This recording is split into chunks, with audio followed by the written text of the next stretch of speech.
Hello viewers, 2026 সাল তো চলেই আসলো। বিটিআরসির এনইআইআর সার্ভিসটাও কিন্তু চালু হয়ে গেছে। আগের যত অবৈধ ফোন ছিল, অর্থাৎ 2025 সালের যত অবৈধ ফোন ছিল, আনঅফিসিয়াল ফোন, সবগুলোই কিন্তু বৈধ করা হয়েছে বিটিআরসির ডাটাবেজে। কিভাবে আমরা সেটা প্রপার চেক করব যে আসলেই কি বৈধ হয়েছে কিনা? যদি একই এনআইডি দ্বারা একাধিক ফোন রেজিস্ট্রেশন হয়ে থাকে, সেটা কিভাবে ডিরেজিস্ট্রেশন করবেন সেটাও দেখানোর চেষ্টা করব ভিডিওতে।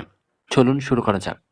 প্রথমেই আমরা যদি এখানে মেসেজ অপশনে আসি, কেওআইডি দিয়ে যদি চেক করি, আমরা দেখতে পাচ্ছেন এখানে কিন্তু বিটিআরসি ডাটাবেজে পাওয়া যায়নি বলে একটি মেসেজ আসছে, এবং আমরা কিভাবে সেটা প্রপার চেক করব। তো আমরা যদি ওয়েবসাইটে চলে যাই, দেখতে পাচ্ছেন আমি যে কোনো একটি ব্রাউজারে চলে আসবেন।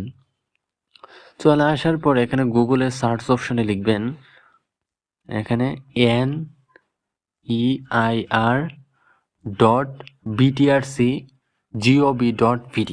দেখতে পাচ্ছেন প্রথমটা এখানে লিখে সার্চ করবেন। সার্চ করার পর এখানে দেখতে পাচ্ছেন বাংলাদেশ টেলিযোগাযোগ নিয়ন্ত্রণ কমিশন একটি ওয়েবসাইট চলে আসছে, এখানে বিটিআরসির সেই ওয়েবসাইটে এখানে ক্লিক করে দেবেন। এখান থেকে 3 ডট অপশনে ক্লিক করে আপনারা এটাকে ডেস্কটপ সাইট করে নেবেন। তো ডেস্কটপ সেট করার পর এখানে দেখতে পাচ্ছেন enter the IMEI number. Check করার জন্য আপনার এখানে নাম্বারটি দিতে হবে। আইএমইআই নাম্বারটা বের করতে হয় সেটা তো অবশ্যই জানেন আপনারা। *#06# দিলেই কিন্তু আপনার আইএমইআই নাম্বারটা বের করতে হবে। তো আমরা এখানে আইএমইআই নাম্বারটা এখানে কপি করে নিয়ে আসছি, সেটা এখান থেকে পেস্ট করে দিচ্ছি। চেক ফোন ভেরিফিকেশন স্ট্যাটাস এই অপশনে ক্লিক করব। তারপর দেখতে পাচ্ছেন একটু ওয়েট করার পর একটা পপ আপ চলে আসছে। ফোন ভেরিফিকেশন স্ট্যাটাস দেখতে পাচ্ছেন এই সিস্টেমটা নিবন্ধিত রয়েছে এবং ব্যবহৃত হচ্ছে। এটা কিন্তু নিবন্ধিত হয়েছে। এবার আসেন আপনারা কিভাবে ডিরেজিস্ট্রেশন করবেন। যাদের একই এনআইডি একাধিক ফোনে রেজিস্ট্রেশন হয়ে গেছে তারা কিভাবে ডিরেজিস্ট্রেশন করবেন।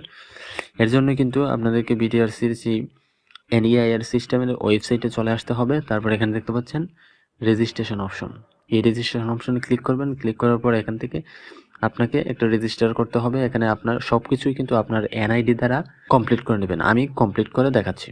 তো ভিউয়ার্স দেখতে পাচ্ছেন আমি কিন্তু ফর্মটা ফিল আপ করে ফেলছি। এখানে কি কি দিয়েছি যদি আপনাদেরকে বলি, এখানে দেখতে পাচ্ছেন প্রথমে আমার ফার্স্ট নেম, তারপর লাস্ট নেম।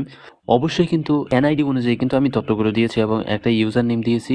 তারপর এখানে দেখতে পাচ্ছেন এন্টার দ্য মোবাইল নাম্বার একটা দিয়েছি, তারপর এনআইডি সিলেক্ট করেছি, লাস্ট 4 ডিজিট এনআইডির নাম্বারটা দিয়েছি, তারপর একটা ইমেইল, তারপর এখানে পাসওয়ার্ড দিয়েছি। অবশ্যই পাসওয়ার্ড কিন্তু ক্যাপিটাল লেটার, স্মল লেটার এবং স্পেশাল ক্যারেক্টার এগুলো মিলিয়ে কিন্তু দিতে হবে। তারপর এখান থেকে দেখতে পাচ্ছেন রেজিস্টার অপশনে ক্লিক করবেন।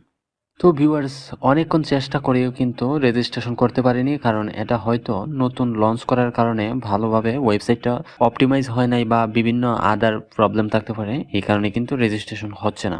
তো পরবর্তীতে আরেকটা ভিডিও বানিয়ে আপনাদেরকে দেখিয়ে দেবো কিভাবে আপনারা ডিরেজিস্ট্রেশন করবেন।